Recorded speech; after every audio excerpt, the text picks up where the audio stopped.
What's up, everybody? It's the Highest Underground Show. I'm Chris Curls, and we are back with Chapter 6 of The Iron Curtain Over America with John Beaty. This book was written in the 1950s when all the turmoil after World War II was going on. So I'm reading this book chapter by chapter, giving a little commentary on it. Now, Chapter 6 is a long chapter. It's 50 pages. It's probably going to take me a couple of hours to read this and comment on it.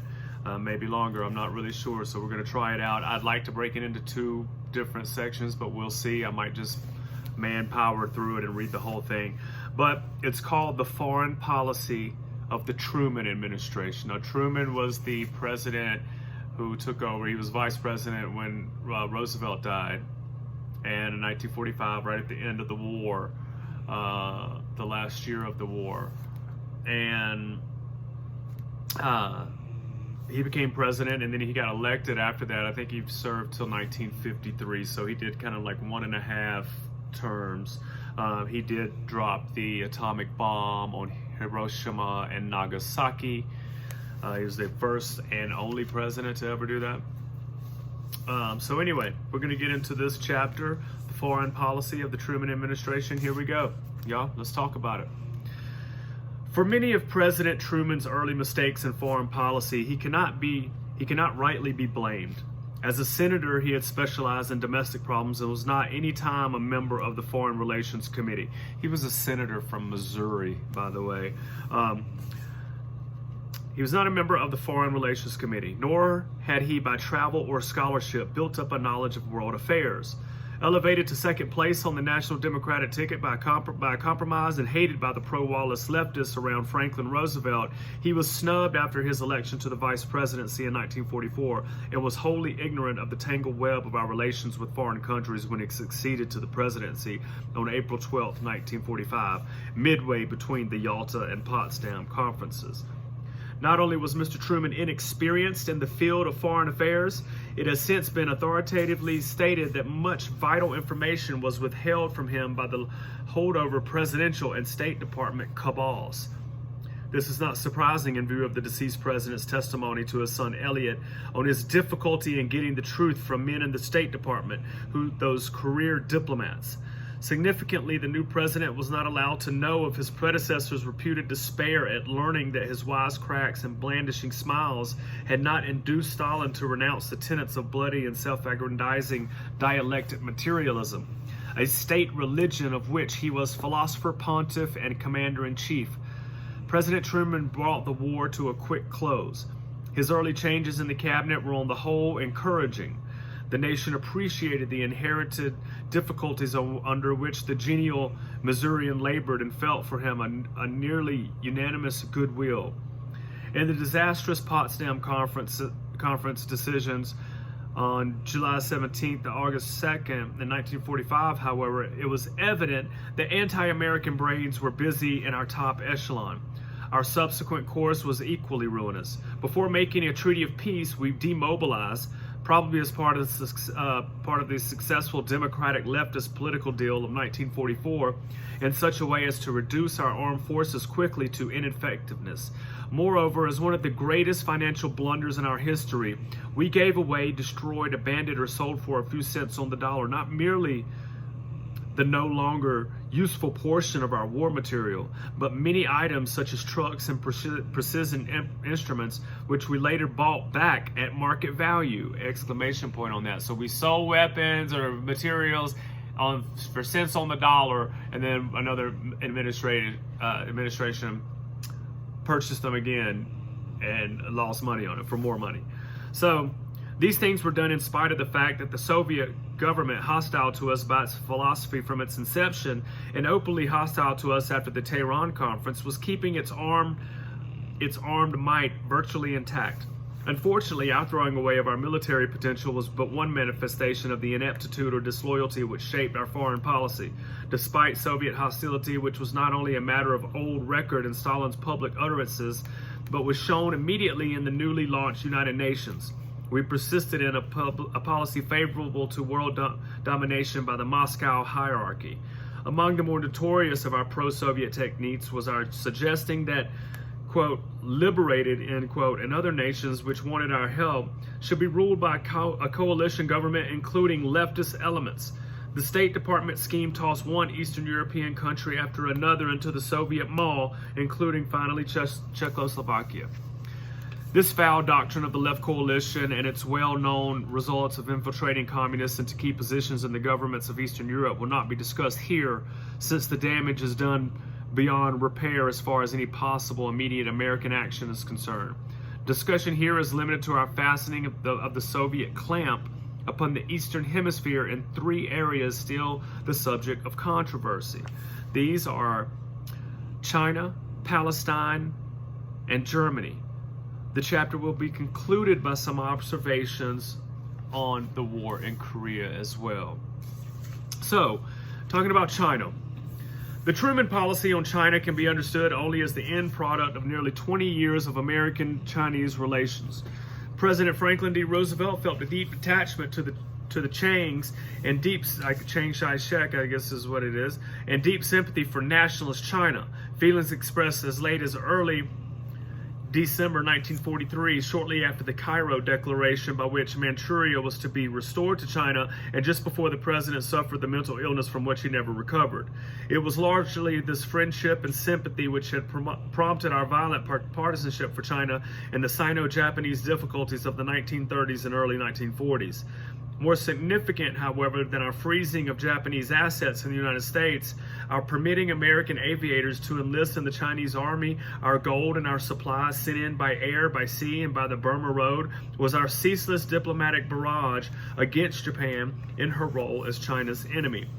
When the violent phase of our already initiated political war against Japan began with the Pearl Harbor attack of December 7, 1941, we relied on China as an ally and as a base for our defeat of the island empire.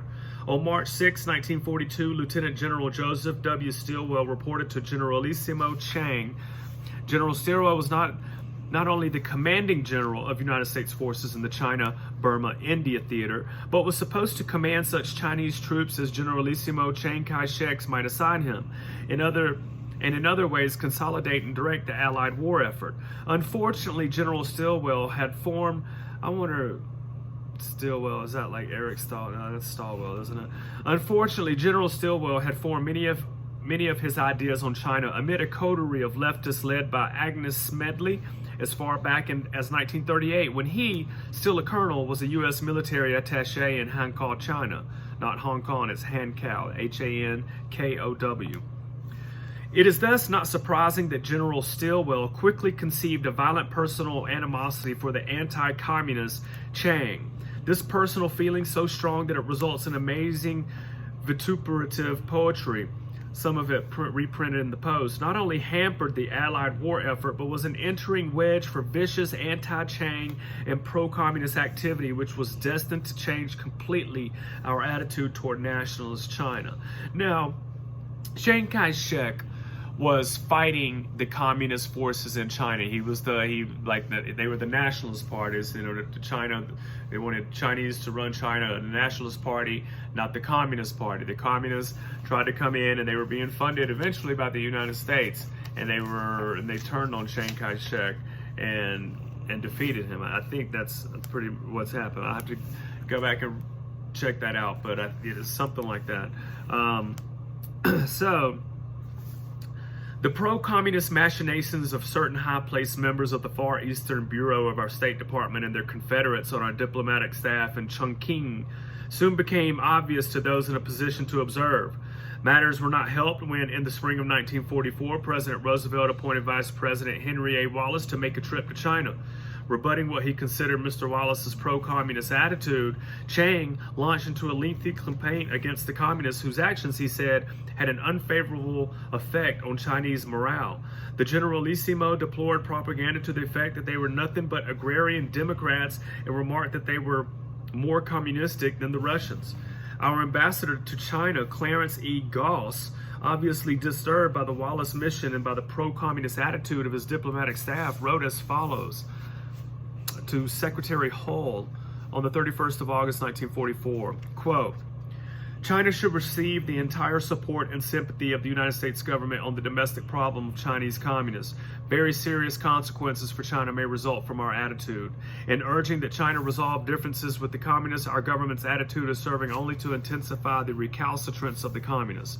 The request that China meet communist demands is equivalent to asking China's unconditional surrender to a party known to be under a foreign power's influence, the Soviet Union. End of quote. With conditions in China and the triple impasse of Stilwell-Chang hostility, American pro-communist versus Chinese anti-communist sentiment, and an ambassador at odds with his subordinates, President Roosevelt sent General Patrick J. Hurley to Chongqing as his special representative with the mission of promoting harmonious relations between Generalissimo Chang and General Stilwell and performing certain other duties. Ambassador Goss was soon recalled and General Hurley was made ambassador. General Hurley saw that the Stilwell-Chang feud could not be resolved, and eventually the recall of General Stilwell from China was announced. With regard, however, to our pro-communist State Department representatives in China, Ambassador Hurley met defeat.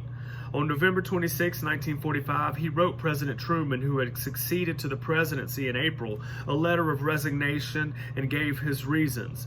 Quote, "The astonishing feature of our foreign policy is the wide discrepancy between our announced policies and our conduct of international relations." He's saying that we say we're going to do one thing, but we do another. For instance, we begin the war with the principles of the Atlantic Charter and democracy as our goal.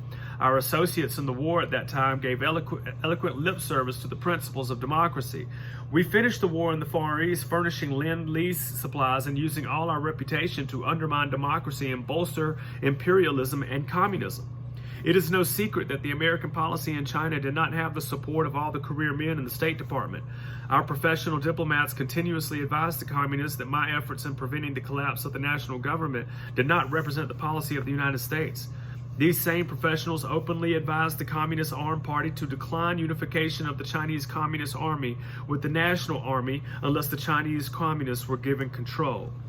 Throughout this period, the chief opposition to the accomplishment of our mission came from the American career diplomats in the embassy at Chongqing and in the Chinese and Far Eastern divisions of the State Department. I requested the relief of the career men who were opposing the American policy in the Chinese theater of war. These professional diplomats were returned to Washington and placed in the Chinese and Far Eastern divisions of the State Department as my supervisors. Some of these same career men whom I relieved had been assigned as advisors to the Supreme Commander in Asia. End of quote.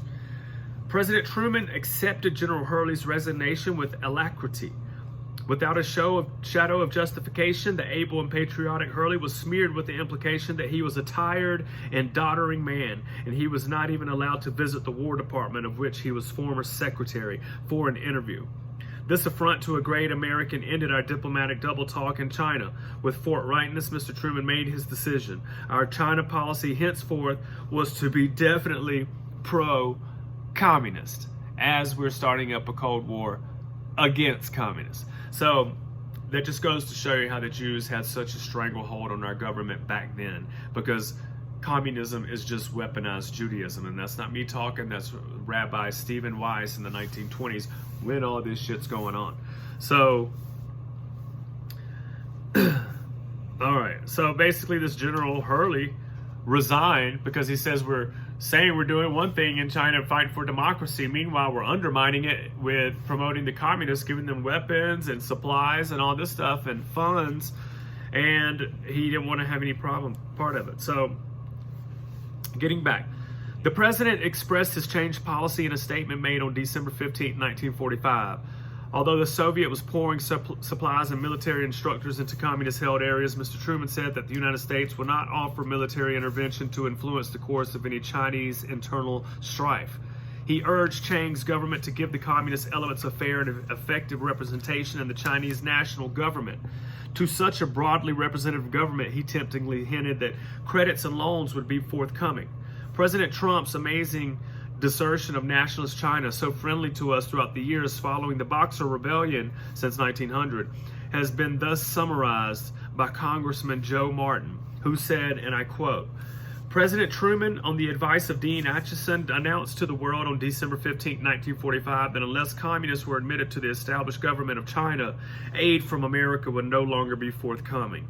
At the same time, Mr. Truman dispatched General Marshall to China with orders to stop the mopping up of communist forces, which was being carried to a successful conclusion by the established government of China. End of quote. So basically, he was, how basically President Truman dangled loan money in front of their face if they would admit communists to their government. So that's bullshit. All right.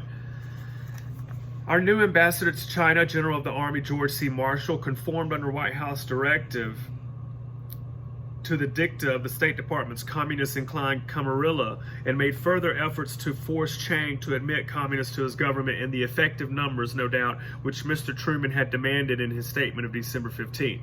The great Chinese general, however, would not be bribed by promised loans and thus avoided the trap with which our State Department snared for communism the states of Eastern Europe.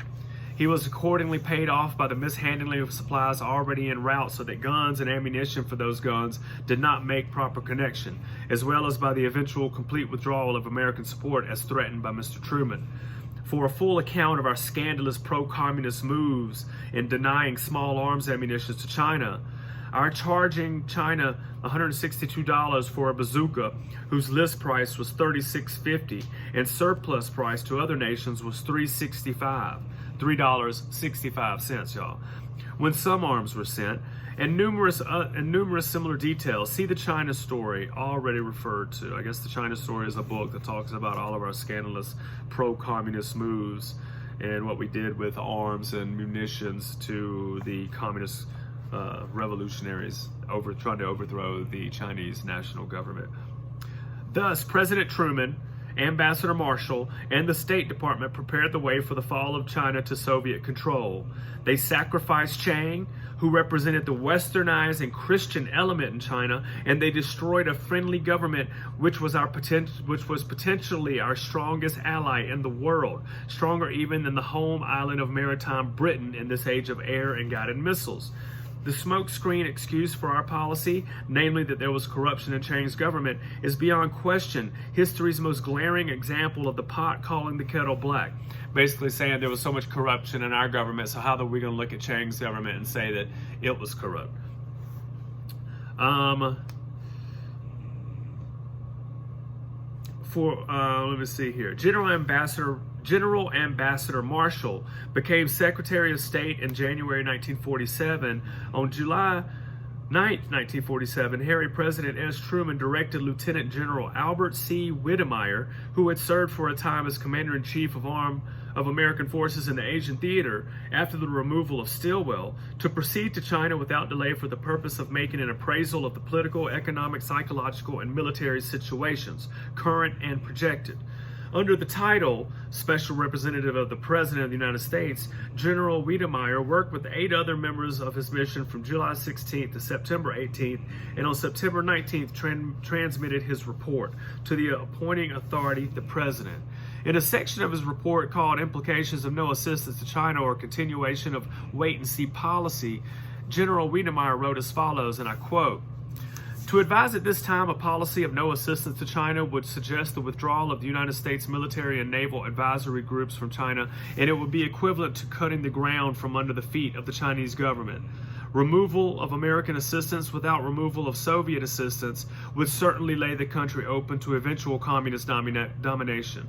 It would have repercussions in other parts of Asia, would lower American prestige in the Far East, and would make easier the spread of Soviet influence and Soviet political expansion not only in Asia, but in other parts of the world." End of quote. Here is General Wedemeyer's conclusion as to the strategic importance of nationalist China to the United States, and I quote, "Any further spread of Soviet influence and power would be inimical to United States strategic interests. In time of war, the existence of an unfriendly China would result in denying us important air bases for use as staging areas for bombing attacks, as well as important naval bases along the Asiatic coast. Its control by the Soviet Union or a regime friendly to the Soviet Union would make available for hostile use a number of warm water ports and air bases. Our own air and naval bases in Japan, Ryukyus, and the Philippines would be subject to relatively short-range neutralizing air attacks. Furthermore, industrial and military development of Siberia east of Lake Baikal would probably make the Manchurian area more or less self-sufficient. End of quote. Here are the more significant of the Wedemeyer recommendations.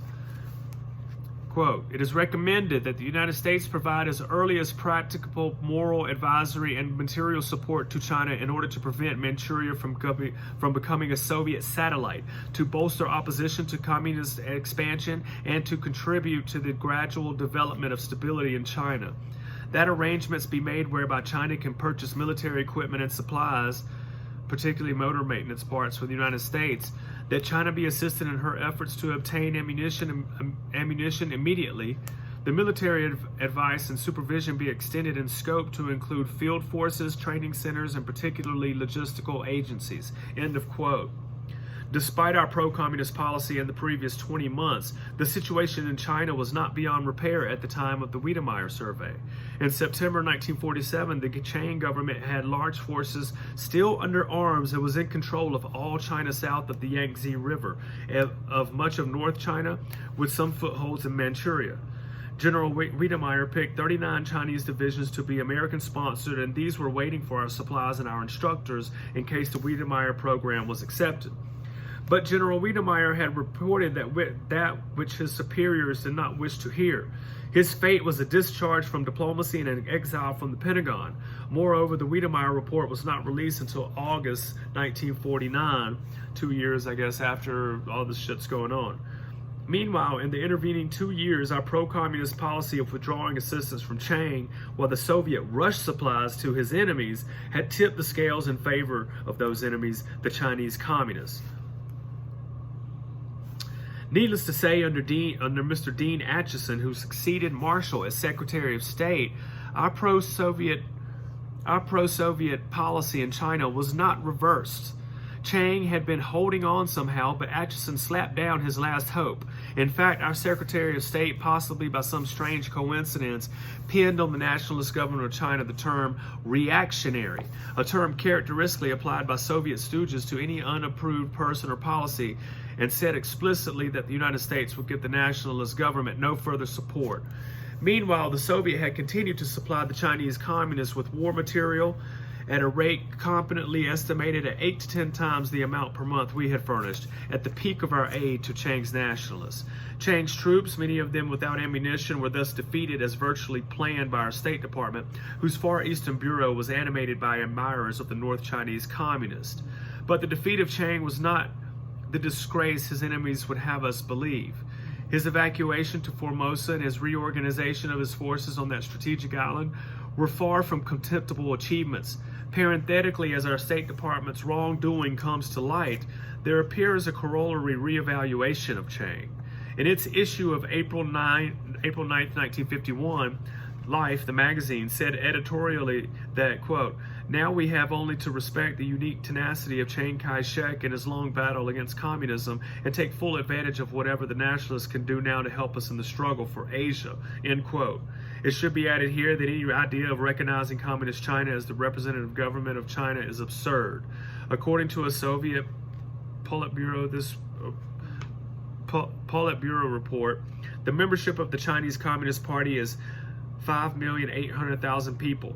The remainder of China's 450 million people, or 475 million people insofar as they are actually under communist control, are slaves. So 6 million people out of, almost half a billion people control the country and dictate what's going to happen in China because of the Communist Party and their power, and that we allowed to take over the Chinese nationalist government.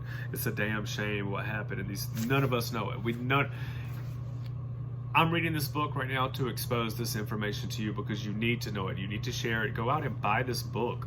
I don't know if his family gets royalties. You can listen to me. If you don't read, then listen to me. I'm going to be, reading a lot of books that I think are very important that you need to hear, and this is one of them. This explains how the Jews took over our government in key positions after World War II, even before, during, and after World War II.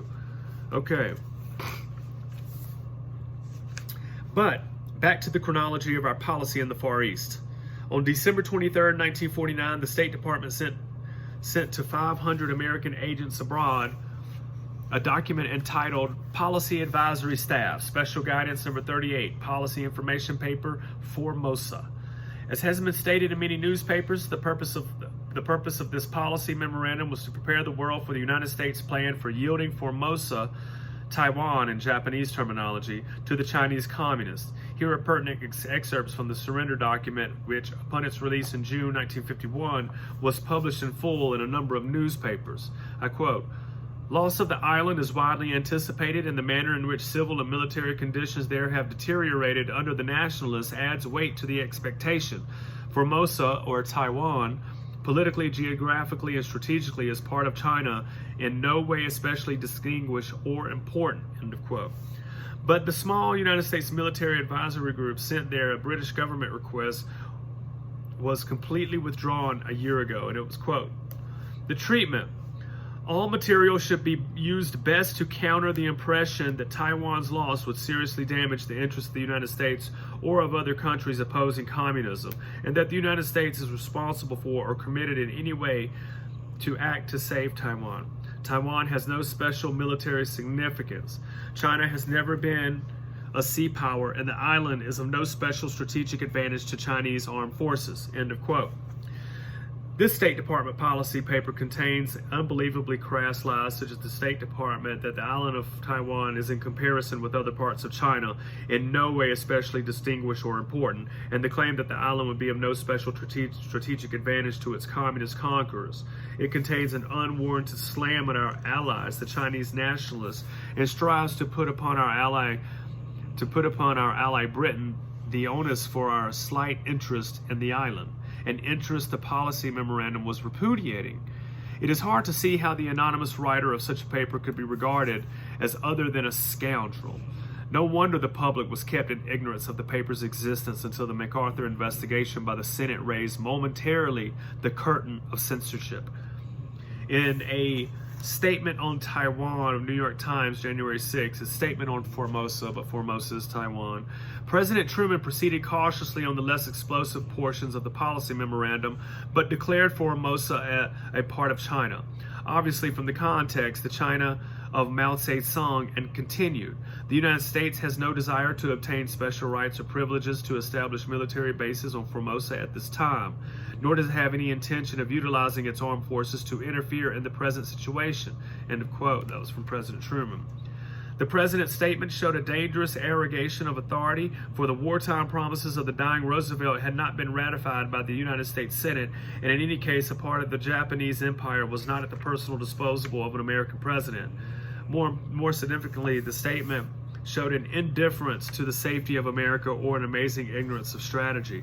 For any corporal in the U.S. Army with the map before him could see that Formosa is the virtual keystone of the U.S. position in the Pacific. It was also stated by our government officially and definitively that our aid to South Korea would be a limited number of arms for internal security. 6 days later, in an address at a National Press Club luncheon, Secretary Atchison announced a new motivation of United States foreign policy, which confirmed the president's statement a week before, including specifically the hands-off policy in Formosa. Atchison also expressed the belief that we need not worry about the communists in China, since they would naturally grow away from the Soviet on account of the Soviets attaching North China territory to the great Moscow-ruled imperium. Also, according to the New York Times, whose issues from January 3rd to January 10th, 1950 are important reading for students of our Far Eastern policy, Mr. Aitchison said, quote, "He had been in the business of foreign relations too long to believe anyone could be sure of the results, and he had been dealing with the subject matter of the Far East too briefly to believe in the infallibility of his own judgment," end of quote. These sentiments must have appealed to Governor Thomas E. Dewey of New York, for at Princeton University on April 12th, he called for Republican support of the Truman-Atchison foreign policy and specifically commended the appointment of John Foster Dulles as a State Department consultant. Mr. Atchison's partly concealed and partly visible maneuverings were thus summed up by Walter Winchell. Quote, "These are the facts, Secretary Atchison. No, these are the facts. Secretary Atchison is on record as stating we would not veto Red China if she succeeded in getting a majority vote in the UN. As another step, Secretary Atchison initiated a deliberate program to play down the importance of Formosa. End of quote. Mr. Winchell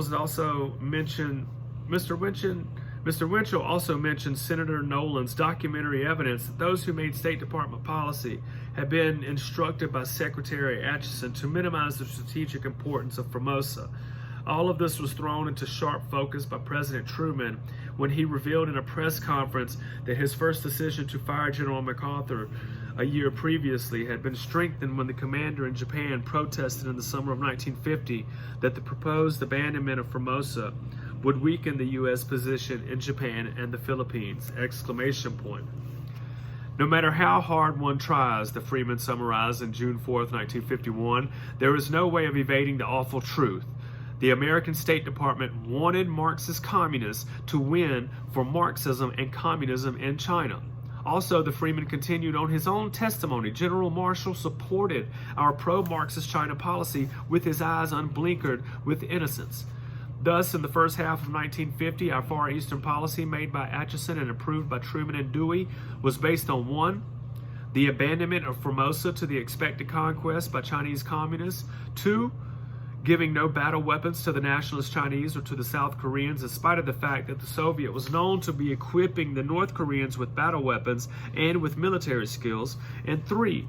The mere belief, at least so stated, of our Secretary of State, self-confessedly ignorant of the matter, that the communists of China will become angry with the Soviet. The sequel is outlined in section D below. But now we're going to, let me see what B was.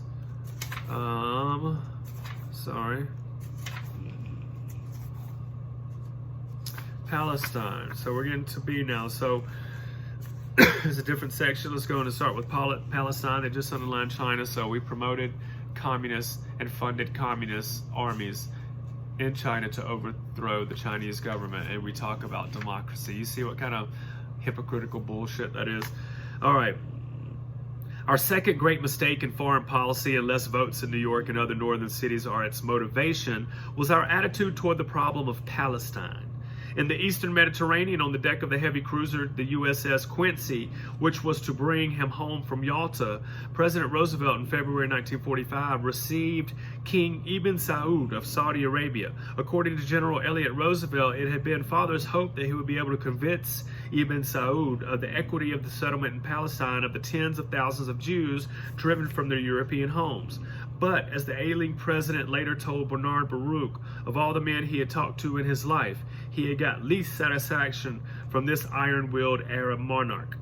General Roosevelt concludes thus: Father ended by promising Ibn Saud that he would sanction no American move hostile to the Arab people. This may be considered the four-term presidency's legacy on the subject, for in less than 2 months' death had completed its slow assault upon his frame and his faculties. But the Palestine problem, like the ghost in an Elizabethan drama, would not stay down. In the post-war years of 1945 and after, Jewish immigrants, mostly from the Soviet Union or satellite states, poured into the land once known as holy. These immigrants were largely Marxists in outlook and principally of Khazar antecedents. As the immigration progressed, the situation between Muslims and this new type of Jew became tense. The vote-conscious American politicians became interested. After many vacillations between non-partition, which was then recommended by our strategists, and partition, which was clamored for by many American Jewish organizations, and highly placed individual Jews, the United States, which has many Zionist voters and few Arab voters, decided to sponsor the splitting of Palestine, which was predominantly Arab in population, into Arab and Jewish zones. In spite of our lavish post-war tossing out of hundreds of millions and sometimes billions to almost any nation, except a few pet enemies such as Spain, for almost any purpose, the United Nations was inclined to disregard our sponsorship and reject the proposed new member. On Wednesday, November 26 of 1947, our proposition received 25 votes out of 57, 13 against, 17 abstentions, and 2 absent, and was defeated. Thus the votes had been taken and the issue seemed settled. But no, any reader who wishes for fuller details should by all means consult the microfilm New York Times for November 26th to the 30th and other pertinent periodicals, but here are the highlights. Quote, the United Nations General Assembly postponed a vote on the partition of Palestine yesterday after Zionist supporters found that they still lack an assured two-thirds majority. Yesterday morning, Dr. Aranya was notified by Siamese officials in Washington that the credentials of the Siamese delegation, which had voted against partition in the committee, had been canceled. Since Saturday, the United States delegation has been making personal contact with other delegates to obtain votes for petition. The news from Haiti would seem to indicate that some persuasion has now been brought to bear on home governments. The result of today's vote appeared to depend on what United States representatives were doing in faraway capitals. End of quote. The result of our pro-Israeli pressures, denounced in some instances by representatives of the governments who yielded, was a change of vote by 9 nations: Belgium, France, Haiti, Liberia, Luxembourg, the Netherlands, New Zealand, Paraguay, and the Philippines. Chile dropped to not voting from the pro-Israeli 25 votes of November 26, and the net gain for U.S.-Israeli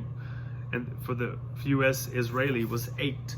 Greek changed from not voting to against, replacing the dismissed Siamese delegation, and the against vote remained the same, 13. Thus, the New York Times on Sunday, November 30th, carried the headline, Assembly votes Palestine partition. Margin is 33-13. Arabs walk out. The Zionist Jews of Palestine now had their seacoast and could deal with the Sovietized Black Sea countries without further bother from the expiring British mandate. The selection of immigrants, of which overpopulated Israel felt such great need, was to some extent, if not entirely, supervised by the countries of origin.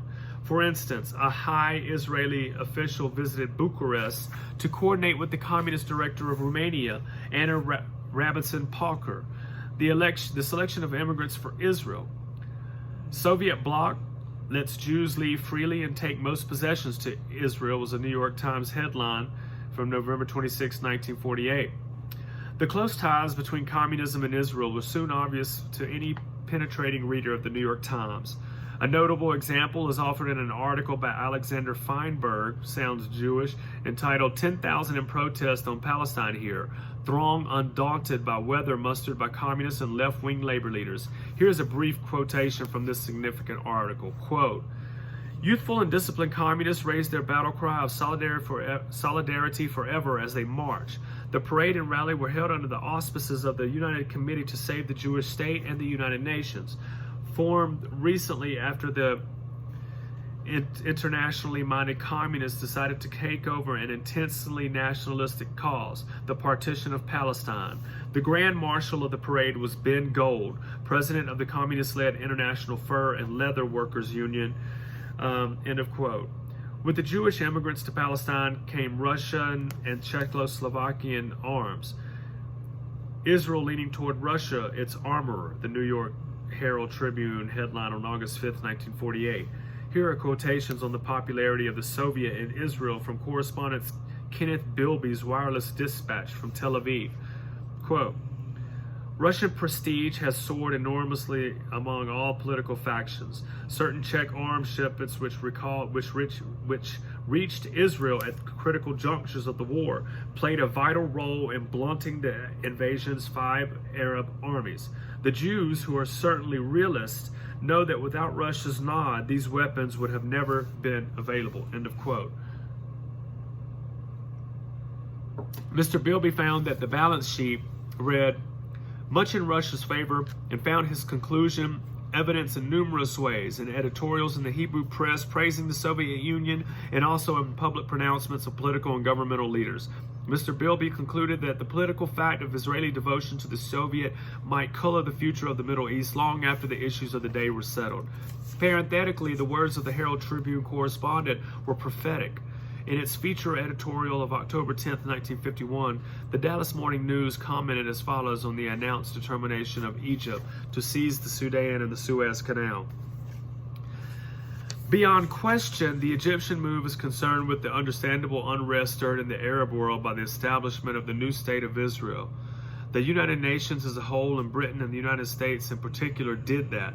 The Muslim world can no more accept can no more accept equably an effort to turn back the clock 2,000 years than this country agreed to revert the status quo of 1776. End of quote. Showing contempt in her true colors, Israel voted with the Soviet Union and against the United States on the question of admitting Communist China to the UN. Thus were we paid for the immoral coercion by which we got Israel into the United Nations, a coercion which had given the whole world in the first instance a horrible but objective and above-board example of the Truman administration's conception of elections! Exclamation point. So, we got Israel into the United Nations by pulling our influence among other countries, and they vote against us and start voting communist into China, Communist China into the UN. All right, but back to our chronology. In 1948, strong with Soviet armor and basking in the sunshine of Soviet sympathy, Israeli troops, mostly born in Soviet-held lands, killed many Arabs and drove out some 880,000 others, Christian and Muslim. These wretched refugees apparently will long be a chief problem of the Arab League nations of the Middle East. Though most Americans are unaware, these brutally treated people are an American problem also, for the Arabs blame their tragedy in large part on the Americans for pouring money and political support to the Israelis. Harry Truman is the popular villain. With such great sympathy for the Soviet Union as shown above, it is not surprising Israel at once began to show features which are extremely leftist, to say the least. For instance, on its return from Israel, Dr. Frederick E. Reisig, executive director of the Washington Federation of Churches, told of going to many cooperative communities, land for each kibbutz, as such communities are called, is supplied by the government. Everything more or less is shared by the residents. After the Israeli seizure of the Arab lands in Palestine, there followed a long series of outrages, including the bombings of the British Officers Club in Jerusalem, the Acre Prison, the Arab Higher Command Headquarters in Jaffa, the Semiramis Hotel, etc. These bombings were by Jewish terrorists. The climax of the brutality in Israel was the murder of Count Bernadotte of Sweden, the United Nations mediator in Palestine! Exclamation point. Here is the New York Times story by Julian Louis Meltzer, who sounds Jewish as fuck. Quote, Count Folk Bernadotte, United Nations mediator for Palestine, and another United Nations official detached from the French Air Force were assassinated this afternoon within the Israeli-held area of Jerusalem. End of quote. Also, according to the New York Times, Reuters quoted a Stern Group spokesman in Tel Aviv as having said, I am satisfied that it has happened. A United Nations truce staff announcement confirmed the fact that Count Bernadotte had been killed by two Jewish irregulars, who also killed the United Nations senior observer, Colonel André Pierre Serrault of the French Air Force. Despite the fact that the murders were Jews and that the murdered UN officers were from countries with no appreciable political influence in the United States, American reaction to the murder of the United Nations mediator was by no means favorable. It was an election year, and Dewey droned on about unity while Truman announced the do-nothing Republican 80th Congress.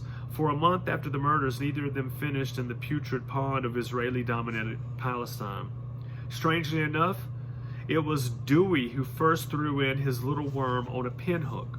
In a reply to a letter from Constantinople-born Dean Alphonse, chairman of the committee which founded the Liberal Party of the state of New York in 1944, Dewey wrote, quote, As you know, I have always felt that the Jewish people are entitled to a homeland in Palestine which would be politically and economically stable. My position today is the same. End of quote. On October 24th, in a formal statement, Truman rebuked Dewey for injecting foreign affairs into the campaign and to change the figure of speech, raised the Republican candidate's 6 spades bid for Jewish votes by a resounding 10 no Trumps. Quote, So that everyone may be familiar with my position, I set out here the Democratic platform on Israel. President Truman, by granting immediate recognition to Israel, led the world in extending friendship and welcome to a people who have long sought and justly deserve freedom and independence. We pledge full recognition to the state of Israel. We affirm our pride that the United States, under the leadership of President Truman, played a leading role in the adoption of the resolution of November 29, 1947, by the UN General Assembly for the creation of a Jewish state. We approve the claim of the State of Israel to the boundaries set forth in the United Nations resolution of November 29 and consider that modifications thereof should be made only if fully acceptable to the State of Israel. We look forward to the admission of the State of Israel to the United Nations and its full participation in the international community of nations. We pledge appropriate aid to the State of Israel in developing its economy and resources. We favor the revision of the arms embargo to accord to the State of Israel the right of self-defense. End of quote. Now, basically, they just wrote up, we're going to kiss Israel's ass no matter what. And the whole thing, we approved the claim of the State of Israel to the boundaries set forth, and that modifications should be, if they should be made, they have to have the full support of the State of Israel. They're not talking about the other people in the Palestine, and that's why when it started out in 1947, huge amounts of land were granted for the Palestinians, and it's just decreased and decreased and diminished over the decades. Okay, getting back, that was the end of the quote. But the president had not said enough. Warmed up perhaps by audience contact and flushed with the prospect of victory, which was enhanced by a decision of the organized leftists to swing after the opinions polls closed, from Wallace to Truman, he swallowed the Israel cause line, sinker, and hook. The hook being never thereafter removed. Here's from the New York Times of October 29, 1948, is Warren Moscow's story. Quote, President Truman made his strongest pro-Israel declaration last night, speaking at Madison Square Garden to more than 16,000 persons brought there under the auspices of the Liberal Party. The president ignored the Bernadotte report and pledged himself to see that the new state of Israel be large enough, free enough, and strong enough to make its people self-supporting and secure. End of quote. The president continued, quote, what we need now is to help the people of Israel, and they've proved themselves in the best traditions of hardy pioneers. They have created a modern and efficient state with the highest standards of Western civilization. End of quote. In view of the Zionist record of eliminating the Arab natives of Palestine, continuous bombings, and the murder of the UN mediator, hardly cold in his grave, Mr. Truman owes the American people a documented exposition of his conception of best traditions and highest standards of Western civilization. Indeed, our bipartisan endorsement of Zionist aggression in Palestine and bidding for the electoral vote of New York is one of the most reprehensible actions in world history. The Soviet-supplied Jewish troops who seized Palestine had no rights ever before recognized in law or custom except the right of triumphant tooth and claw. In the first place, the Khazar Zionists from Soviet Russia were not descended from the people of Hebrew religion in Palestine, ancient or modern, and thus not being descended from Old Testament people.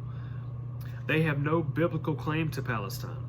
Their claim to the country rests solely on their ancestors having adopted a form of the religion of a people who ruled there 1,800 or more years before. This claim is thus exactly as valid as if the same or some other horde should claim the United States in 3350 AD on the basis of having adopted the religion of the American Indian. For another comparison, the 3.5 million Catholics of China have as much right to the former papal states in Italy as these Judaized Khazars have to Palestine. Moreover, the statistics of both land ownership and population stand heavily against Zionist pretensions. At the close of the First World War, there were about 55,000 Jews in Palestine, forming 8% of the population. Between 1922 and 1941, the Jewish population of Palestine increased by approximately 380,000, 4/5 of this being due to immigration. This made the Jews 31% of the total population, even after hordes from Soviet and satellite lands had poured in, and when the United States was working on the Palestinian problem. The best available statistics showed non-Jews owning more land than Jews in all 16 of the county-sized subdivisions of Palestine, and outnumbering the Jews in population in 15 of the 16 subdivisions. The anti-communist Arab population of the world was understandably terrified by the arrival of Soviet-equipped troops in its very center, Palestine, and was bitter at the presence among them, despite President Roosevelt's promise to Ibn Saud of Americans with military training. How many U.S. Army personnel, reserve, retired, or on leave secretly participated is not known. Robert Conway, writing from Jerusalem on January 19th, 1948, said, more than 2,000 Americans are already serving in Haganah, the Jewish Defense Army. Highly placed diplomatic sources revealed today. Conway stated further that a survey convinced the Jewish agency that 5,000 Americans are determined to come to fight for the Jewish state, even if the U.S. government imposes loss of citizenship upon such volunteers. The expected number was 50,000 if no law on forfeiting citizenship was passed by the U.S. Congress. Among Americans who cast their lot with Israel was David Marcus, a West Point graduate and World War II colonel. Colonel Marcus's services with the Israeli army was not revealed to the public until he was killed fighting with Israeli forces near Jerusalem in June 1948. At the dedication of a Brooklyn memorial to Colonel Marcus, a letter from President Truman extolled the heroic roles played by Colonel Marcus in two wars. At the time of his death, Colonel Marcus was supreme commander of Israeli military forces on the Jerusalem front. The Arab vote in the United States is negligible, as the Zionist vote is not. And after the acceptance of Israel by the UN, the American government recognizes a sovereign state, the new nation whose soil was fertilized by the blood of many people, of many nationalities from the lowly Arab peasant to the royal Swedish United Nations mediator. You can't shoot your way into the United Nations, said Warren Austin, U.S. delegation to the UN. Yeah, speaking of communist China on January 24th, 1951. Mr. Austin must have been suffering from a lapse of memory, for that is exactly what Israel did. It shot itself into the UN. Though the votes of Arabs and other Muslim people is negligible in the United States, the significance of these Muslim peoples is not negligible in the world, nor is their influence negligible in the United Nations. The friendly attitude of the United States toward Israel's bloody extension of her boundaries and other acts already referred to was effectively analyzed on the radio by the distinguished philosopher and Christian Dr. Charles Malik. He's a Lebanese delegate to the UN and minister of Lebanon to the United States. Dr. Charles Malik of Lebanon is not to be confused with Mr. Jacob Malik, the Soviet delegate with Andrei E. Vyshinsky to the 1950 General Assembly of the United States. To his radio audience, Dr. Malik of Lebanon spoke in part as follows, quote, "The United States has had a great history of very friendly relations with the Arab people for about 100 years now.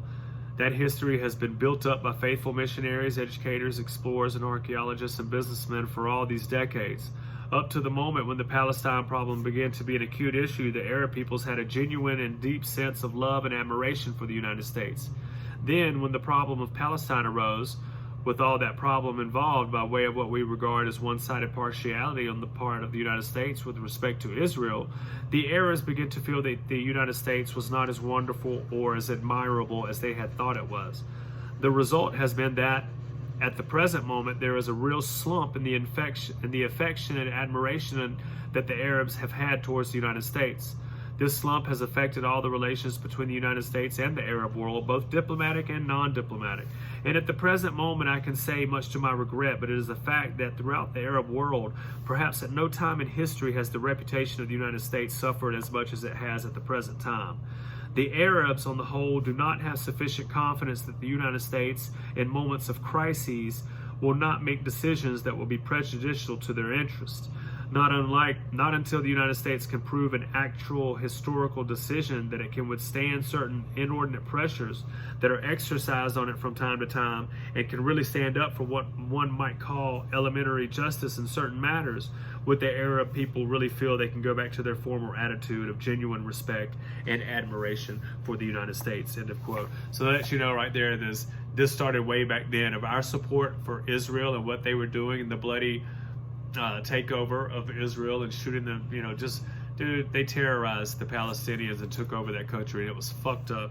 And because we helped them, we took a people, the Arab nation, who looked at us in a very good light. We made them hate us because we supported the greedy Jews who took over our government, and they used our government and our country to support Israel and the Zionist cause.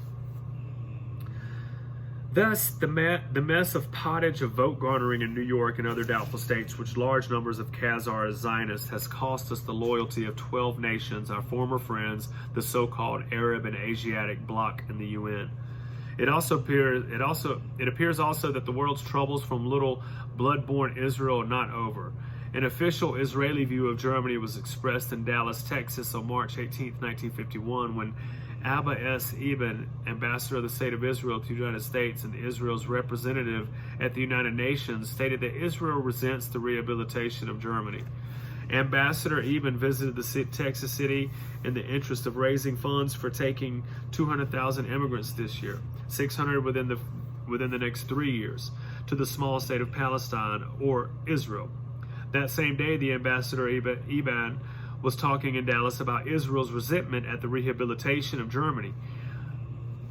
Reuters dispatch of March 13, 1951 from Tel Aviv stated that notes delivered yesterday in Washington, London, and Paris, and to the Soviet minister at Tel Aviv, urged the occupying powers of Germany not to hand over full powers to any German government without express reservation for the payment of reparations to Israel in the sum of $1.5 billion. So already they're trying to get reparations from, like, don't give over full powers to any German government without the expressed reservations for the payment of reparations to Israel and $1.5 billion. And then even after they did that, they're still paying more and more today. German people are still paying reparations to the descendants of these into Israel and these Jews for the Holocaust.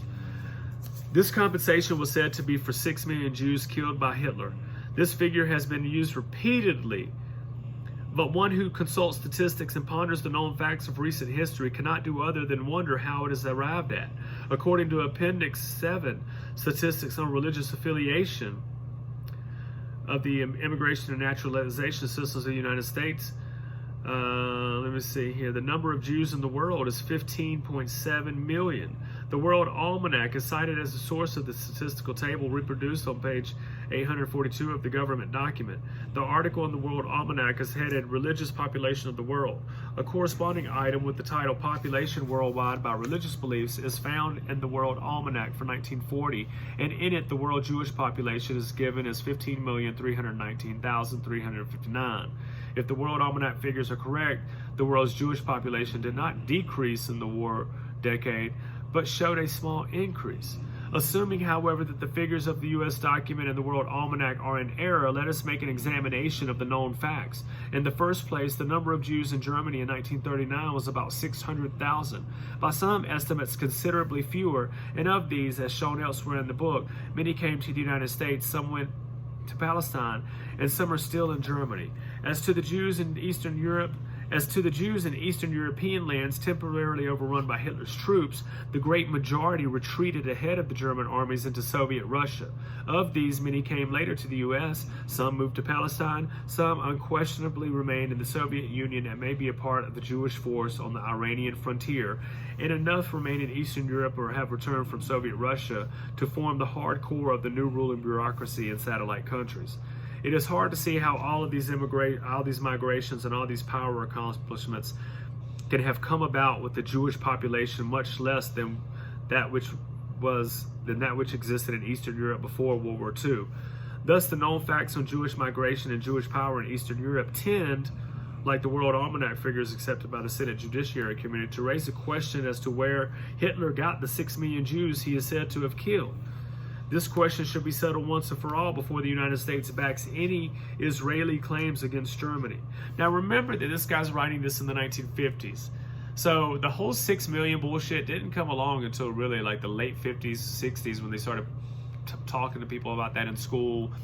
They had already, the Eastern death camps in Russia controlled, so-called death camps in Russia controlled. They had time to build crematoriums, drop the ceilings, make them look like gas chambers, and to kind of revamp and remodel these concentration camps to look like death camps. They wouldn't let us come and examine these camps for 6 years after the war ended. So why 6 years? And then that's when they started with all these bullshit stories. They even started with some of the bullshit stories before the end of the war, before the war started. The Jews have been crying victim and crying and hollering that they're hurt for years, for centuries. Okay. Let me see here.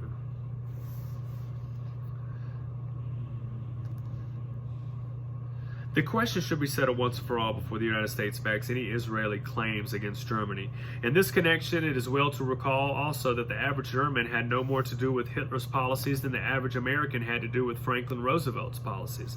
That 5 million Germans are unaccounted for, 4 million civilians, and 1 million soldiers who never returned from Soviet labor camps, and that a permanent hostile attitude toward Germany on our part is the highest hope of the communist masters of Russia. In spite of its absurdity, however, the Israeli claim for reparations from a not yet created country whose territory has been nothing but an occupied land through the entire life of the State of Israel may well delay reconciliation in Western Europe. And the claim, even though assumed under duress by a West German government, would almost certainly be paid directly or indirectly by the United States. The likelihood of our paying will be increased if a powerful propaganda group puts on pressure in our advertiser-dominated press. As to Ambassador Eban's 600,000 more immigrants to Israel, where will these people go unless more Arab lands are taken and more Christians and Muslims are driven from their homes? And of equal significance, whence will Ambassador Eban's Jewish immigrants to Israel come? As stated above, a large portion of pre-war Germany's 600,000 Jews came with other European Jews to the United States on the return trips of vessels which took American soldiers to Europe. Few of them will leave the United States, for statistics show that of all the immigrants to this country, the Jew is least likely to leave. The Jews now in West Germany will probably contribute few immigrants to Israel, for these Jews only a preferred status under U.S. protection. It thus appears that Ambassador Eban's 600,000 reinforcements to Israel, apart from stragglers from the Arab world and a possible mere handful from elsewhere, can come only from Soviet and satellite lands. Let me see here. If so, they will come on permission of and by arrangement with some communist director. Can it be that many of the 600,000 will be young men with Soviet military training? Can it be that such permission will be related to the Soviets' great concentration of Jews in 1951 inside the Soviet borders adjacent to the Soviet-Iranian frontier? Can it be true further that an army in Palestine, Soviet supplied and Soviet trained, will be one horn of a giant pincers movement, and that a thrust southward into oil-rich Iran will be the other? The astute Soviet politicians know that the use of a substantial body of Jewish troops in such an operation might be relied on to prevent any United States moves, diplomatic or otherwise, to save Middle East and its oil from the Soviet. In fact, if spurred on by a full-scale Zionist propaganda campaign in this country, our State Department, following its precedent in regard to Israel, might be expected to support the Soviet move. To sum it up, it can only be said that there are intelligence indications that such a Soviet trap is being prepared. The Soviet Foreign Office, however, has several plans for a given strategic area and will activate the one that seems, in the light of changing events, to promise most in realizing the general objective. Only time then can tell whether or not the Kremlin will thrust with Jewish troops the oil of Iran and Arabia. Thus, the Middle East flames in Iran and the Soviet front, and in Iran on the Israeli frontier and along the Suez Canal. Could we put out the fires of revolt, which is likely to lead to a full-scale Third World War? A sound answer was given by the Freeman, which stated that all we need to do is ensure the friendship of the Arab and Muslim people is to revert to our traditional American attitudes towards people who, like ourselves, love freedom. This is true because the Muslim faith is founded partly upon the teachings of Christ. Also, anti-Arab policies are un-American policies, says William Ernest Hocking in the Christian Century. Will we work for peace and justice in the Middle East and thus try to avoid World War III? Under our leftist-infested State Department, the chance seems about the same as the chance of the Muslim voting population and financial power surpassing those of the Zionists during the next few years in the state of New York, which we all know that's not going to happen. Okay. Let me see here. Now, looks like after that, it goes down to Germany. Is that what we're doing? Yes. All right, let's go. This is section C. The Truman administration's third great mistake in foreign policy is found in its treatment. You know what, y'all? We're going to stop right here at section C and pick up. We'll have about 20 pages left. Penelope, hush. So, that was chapter 6, about halfway. I'll do that as the first part, and then I will read the later part later. Peace.